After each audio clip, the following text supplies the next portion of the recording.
Liver সিরোসিসে আক্রান্ত van চালক শাহ আলমের কণ্ঠে বাঁচার আকুতি, সমাজের বিত্তবানদের সহযোগিতার আহ্বান। নির্বাচন নিয়ে শঙ্কার কোনো কারণ নেই, মন্তব্য আইন উপদেষ্টার। জানালেন ফেব্রুয়ারিতে নির্বাচন আয়োজনে সরকার বদ্ধপরিকর।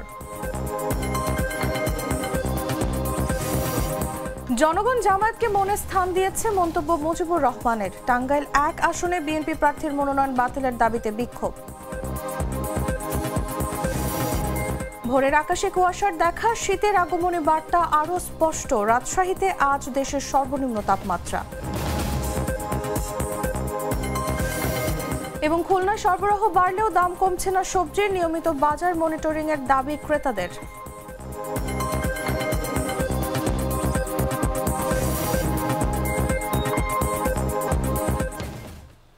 এতক্ষণ শুনছিলেন সংবাদ শিরোনাম। দর্শক, আমন্ত্রণ দেশ জুড়ে সংবাদে, সাথে আছি আমি তাসলিমা তিথি।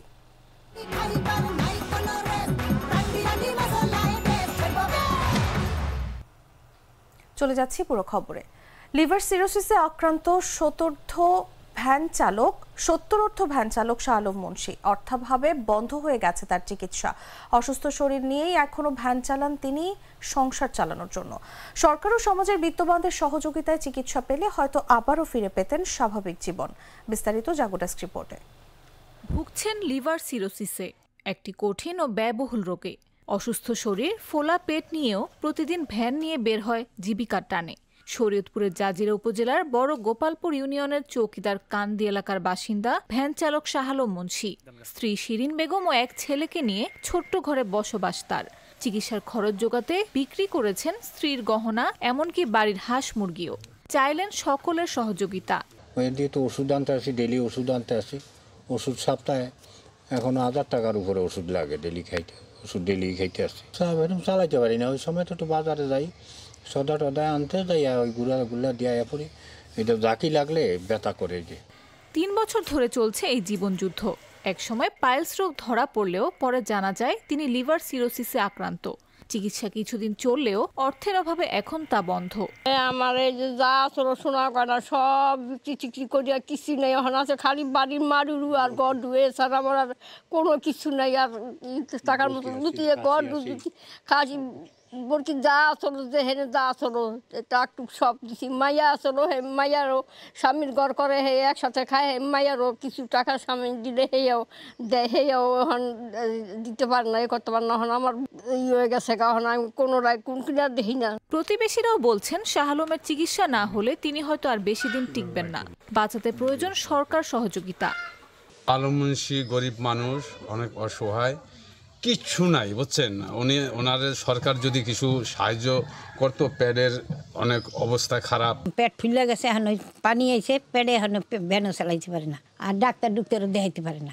টাকা নেই, পয়সা নেই, দিব কেন, কেউ দেখে না। মানবিক সহায়তার অপেক্ষায় দিন গুনছেন বৃদ্ধ শাহ আলম মুন্সি। সরকার ও সমাজের বিত্তবানরা এগিয়ে এলে হয়তো নতুন করে বাঁচতে পারবেন এই লড়াকু মানুষটি। লিভার সিরোসিসে আক্রান্ত 70 বছরের শাহ আলম মুন্সি চিকিৎসার অভাবে মৃত্যুর দ্বার প্রান্তে। সরকারের সহায়তা প্রত্যাশা তার। নাফিস আব্দুল্লাহ, জাগো নিউজ।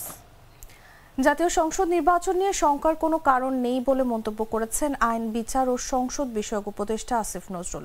বলেন, সরকার ফেব্রুয়ারির প্রথমার্ধে নির্বাচন আয়োজনের ব্যাপারে বদ্ধপরিকর। রোববার সকালে রাজশাহীর চিফ জুডিশিয়াল ম্যাজিস্ট্রেট আদালত ভবনের লিগ্যাল এইড অফিসে বিচারকদের সঙ্গে মতবিনিময় শেষে সাংবাদিকদের প্রশ্নের জবাবে এসব কথা বলেন তিনি। নির্বাচন নিয়ে শঙ্কা, আসলে আমাদের এখানে 16-17 বছর যাবত ইলেকশন হয় না, তো মানুষের ইলেকশনের অভ্যাসটাই বোধহয় চলে গেছে। 32, 33, 34 বছর হয়ে গেছে, জীবনে একবার ভোট দেওয়ার সুযোগ পায় নাই। তা আপনারা চিন্তা করেন, প্রায় সম্ভবত অন্তত প্রায় 5 কোটি মানুষ কখনো ভোট দিতে পারে নাই। বাংলাদেশের সাধারণ মানুষ অধীর আগ্রহে নির্বাচনের জন্য অপেক্ষা করছে। কারণ আপনারা দেখেন যে নির্বাচন অনেক দেরি আছে। অলরেডি আমি যেখানে যাই দেখছি, পোস্টার দেখতে পাচ্ছি, মানুষের মধ্যে অত্যন্ত একটা উৎসাহ উদ্দীপনার সৃষ্টি হয়েছে। তো নির্বাচন নিয়ে আশঙ্কার কোনো কারণ দেখি না। আমি মনে করি রাজনৈতিক দলগুলো একে অপরের উপর চাপ সৃষ্টি করার জন্য বা আমাদের উপর চাপ সৃষ্টি করার জন্য কিছু কিছু কথা বলেন। আমরা সরকারের পক্ষ থেকে ফেব্রুয়ারির প্রথমার্ধে জাতীয় সংসদ নির্বাচন আয়োজন করার ব্যাপারে বদ্ধপরিকর। এটার সাথে সম্পর্কিত বা এটাকে বিলম্বিত করার কোনো ইস্যু আছে বলে আমরা মনে করি না। অবশ্যই ফেব্রুয়ারির প্রথমার্ধে জাতীয় সংসদ নির্বাচন অনুষ্ঠিত হবে এবং এটার কোনো দ্বিতীয় চিন্তা বা না হলে কি হবে। জামায়াতে ইসলামীকে দেশের জনগণ তাদের মনে স্থান দিয়েছে বলে মন্তব্য করেছেন দলটির নায়েবে আমির ও সাবেক এমপি অধ্যাপক মুজিবুর রহমান। রোববার দুপুরে রাজশাহীর গোদাগাড়ী উপজেলা পরিষদ প্রাঙ্গণে পরিষ্কার পরিচ্ছন্নতা অভিযানের উদ্বোধন শেষে সাংবাদিকদের এক প্রশ্নের জবাবে তিনি এসব কথা বলেন। এ সময় তিনি বলেন, সমাজকে সুন্দর রাখতে জামায়াতে ইসলামী সমাজ কল্যাণমূলক কর্মসূচি হাতে নিয়েছে, যার অংশ হলো এই পরিচ্ছন্নতা অভিযান।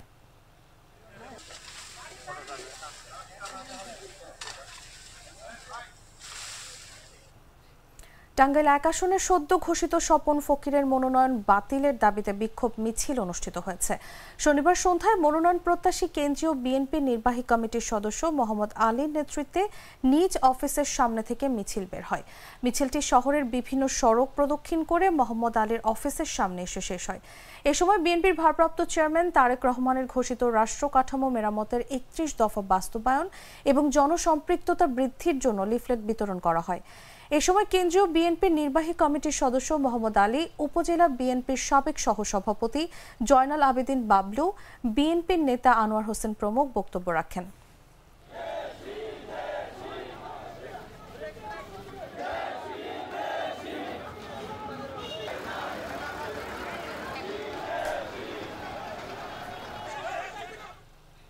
চট্টগ্রাম রপ্তানি প্রক্রিয়াকরণ অঞ্চলে পড়ে যাওয়া আদমস ক্যাপস অ্যান্ড টেক্সটাইলস লিমিটেডের ঝুঁকিপূর্ণ সেই ভবনের ভবিষ্যৎ নির্ধারণে military institute of science and টেকনোলজির সহযোগিতা চেয়েছে বেপচা।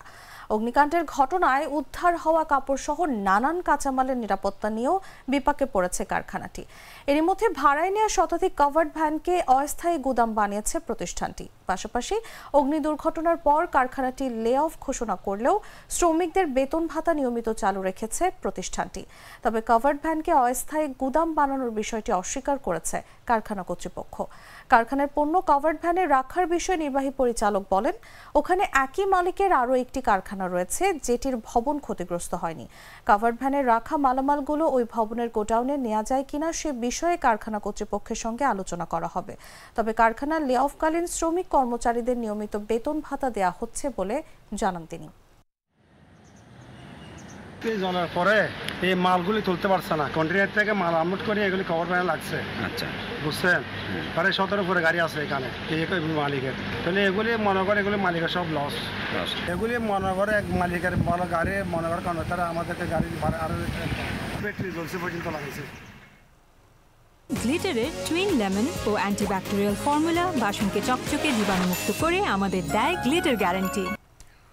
দেশের সর্বনিম্ন তাপমাত্রা রেকর্ড হয়েছে রাজশাহীতে। রোববার সকাল ৬টায় রাজশাহীতে তাপমাত্রা নেমে আসে ১৬.৫ ডিগ্রি সেলসিয়াসে, যা চলতি মৌসুমের এখন পর্যন্ত সর্বনিম্ন তাপমাত্রা। রাজশাহী আবহাওয়া অফিসের ভারপ্রাপ্ত কর্মকর্তা রহিদুল ইসলাম জানান, উত্তরের দিক থেকে আসা হালকা ঠান্ডা বাতাস ও পরিষ্কার আকাশের কারণে রাতে তাপমাত্রা দ্রুত কমে যাচ্ছে। রাজশাহীতে শীতের অনুভূতি এখন স্পষ্টভাবে টের পাওয়া যাচ্ছে। আগামী কয়েকদিনে তাপমাত্রা আরও কিছুটা কমার সম্ভাবনা রয়েছে। রোববার দেশের সর্বনিম্ন তাপমাত্রা রাজশাহীতে রেকর্ড করা হয়েছে। আগামী কয়েকদিন তাপমাত্রা আরও কমতে পারে বলে আবহাওয়া পূর্বাভাসে জানানো হয়েছে। এদিকে ভোরের দিকে রাজশাহীর আকাশে হালকা কুয়াশা দেখা গেছে। সকাল গড়াতেই সূর্যের দেখা মিললেও বাতাসে ঠান্ডার পরশ টের পাওয়া যাচ্ছে। স্থানীয়দের অনেকে সকাল বিকেল শীতের কাপড় ব্যবহার শুরু করেছেন। প্রাণ কফি ক্যান্ডি, কররা কফি, কঠিন স্বাদে, হাইকে বলো বাই। খুলনার বাজারে সবজির সরবরাহ বাড়লেও কমেনি সবজির দাম। 50 টাকার নিচে পাওয়া যাচ্ছে না অধিকাংশ সবজি। অন্যদিকে পেঁয়াজের দামও বেড়েছে 40 থেকে 50 টাকা কেজিতে। ব্যবসায়ীরা বলছেন, অনেক সবজির দাম বাড়তি ছিল, নতুন সবজি বাজারে আসায় বেশিরভাগ সবজির দাম কমতে শুরু করেছে। তবে শীতকালীন সবজির দাম কিছুটা বেশি থাকলেও কিছুদিনের মধ্যে দাম আরও নাগালে আসবে। আর পেঁয়াজের আমদানি কম থাকায় দাম বৃদ্ধি পেয়েছে। সামনে দাম আরও বাড়তে পারে বলেও জানান তারা। ক্রেতাদের দাবি, নিয়মিত বাজার মনিটরিং করলে সবকিছুর দাম নাগালে থাকত।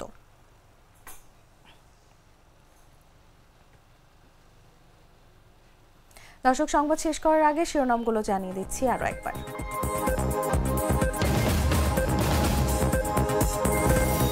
লিভার সিরোসিসে আক্রান্ত ভ্যান চালক শাহ আলমের কণ্ঠে বাঁচার আকুতি, সমাজের বিত্তবানদের সহযোগিতার আহ্বান। নির্বাচন নিয়ে শঙ্কার কোনো কারণ নেই মন্তব্য আইন উপদেষ্টার, জানালেন ফেব্রুয়ারিতে নির্বাচন আয়োজনে সরকার বদ্ধপরিকর। জনগণ জামায়াতকে মনে স্থান দিয়েছে মন্তব্য মুজিবুর রহমানের, টাঙ্গাইল 1 আসনে বিএনপি প্রার্থীর মনোনয়ন বাতিলের দাবিতে বিক্ষোভ। ভোরের আকাশে কুয়াশার দেখা, শীতের আগমনী বার্তা আরো স্পষ্ট, রাজশাহীতে আজ দেশের সর্বনিম্ন তাপমাত্রা। এবং খুলনায় সরবরাহ বাড়লেও দাম কমছে না সবজির, নিয়মিত বাজার মনিটরিং এর দাবি ক্রেতাদের।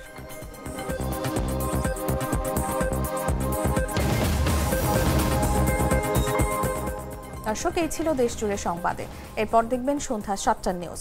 প্রতি মুহূর্তে সর্বশেষ খবর জানতে ভিজিট করুন jagunews24.com। ফলো করুন আমাদের ভেরিফাইড ফেসবুক পেজ এবং সাবস্ক্রাইব করুন জাগো নিউজের ইউটিউব চ্যানেল। ধন্যবাদ সবাইকে।